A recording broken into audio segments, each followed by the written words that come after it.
ഓം ശ്രീ ഗുരുഭ്യോ നമ.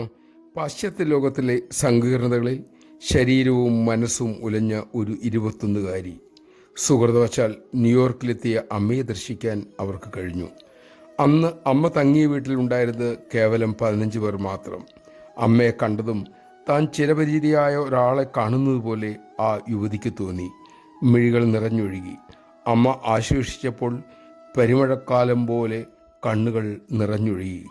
ആ കണ്ണീർ തുടച്ചുകൊണ്ട് അമ്മ തൻ്റെ പുത്രിയോട് കാതിൽ മന്ത്രിച്ചു, എല്ലാം ശരിയാകും, മോൾ ഇവിടെ എത്തിയല്ലോ. നമഃശിവായ. അമ്മയെ കണ്ട നാം സുരക്ഷിത സ്ഥാനത്ത് തന്നെയാണ് എത്തിയിരിക്കുന്നത്. ആ സുരക്ഷിതത്വം സ്വയം തിരിച്ചറിയണമെങ്കിൽ അമ്മ തെളിച്ച വഴിയിലൂടെ പോവുക തന്നെ വേണം. നമുക്കതിനാകട്ടെ. സേവയുടെയും തിരുനാമജപത്തിൻ്റെയും വഴിയിലൂടെ സഞ്ചരിക്കാൻ നമുക്ക് സാധിക്കട്ടെ. അമ്മ അതിനനുഗ്രഹിക്കട്ടെ.